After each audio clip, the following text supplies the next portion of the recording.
king calls all his court mathematicians. See, these kings had lots of ministers, mathematicians. They used to encourage this kind of science and arts and all that. So he called all the mathematicians in his court and said, test the knowledge of mathematics that this priest has. So there was a competition between the court's mathematicians and this Brahmin. And it seems the Brahmin defeated all of them. He defeated all of them in his knowledge of mathematics was so advanced that none of the court mathematicians could argue with him. So the king was very happy with him. He said, okay, now you have proved your knowledge of mathematics. So you ask whatever you want to ask and I'll give you. If you ask thousands of gold coin, I'm ready to give you, provided it is within my limits to give you. So the priest asked, I have very small request. I don't want gold and all that. I just want some rice for myself. I want some rice, grains, food grains. So what you do, don't give me just a bag of grains. You take it just forward. And you put one grain of rice on the first square.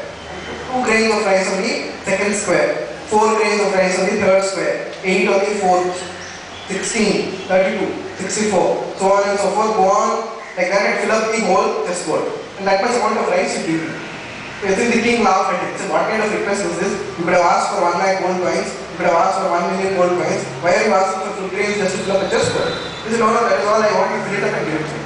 So then he called his courts, all his courts mathematicians, and said, fill up the chessboard, calculate how much you will come to, and tell me I will give him the food grains.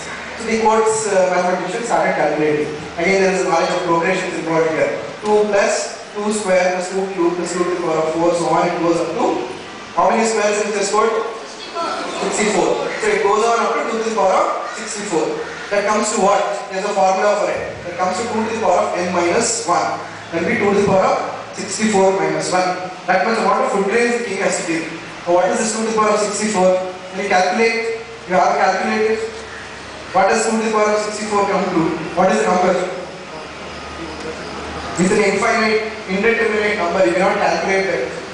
So the court mathematicians, they were frightened actually. They went and told the king, even if you give all the food grains you have given to this person, it will not be equal to 2 to the power of 64.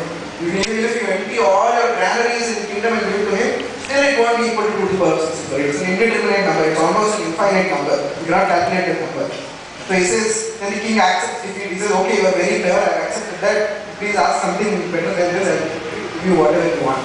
So that's how we used to play with mathematics. Even in ordinary day-to-day life, these people were capable of playing with this kind of mathematical knowledge. So it's not just discoveries that we made. This knowledge was very common amongst the public. They were able to use it in everyday life. What do you see? What is it? Some kind of a puzzle? Okay?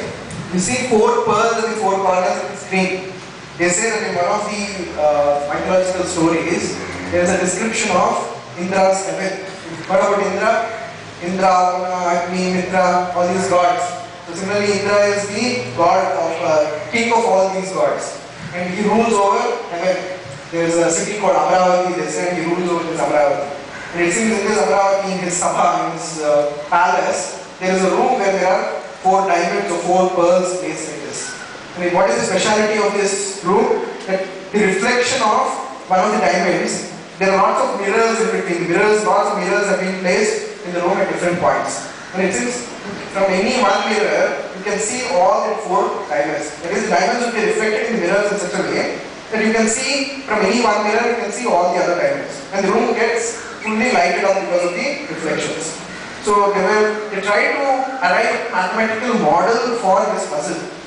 A lot of American mathematicians and physicists, they sat together, they broke their heads for days together, months together, and only recently they were able to crack this puzzle. That was the kind of complex mathematical knowledge that even our mythology involves. If you read, for instance, Bhagavatam, not only mythology, there is a lot of science fiction involved there. They say in Bhagavatam there is mention of extraterrestrials, space people, aliens coming into India, and there are people, soldiers fighting with those aliens, and there are space tools and all. Lots of advanced things. This is another example of how we played with mathematics. Who is Sushruta? Wonder of what? Surgery. Fine. Yeah, surgery. What do you see in the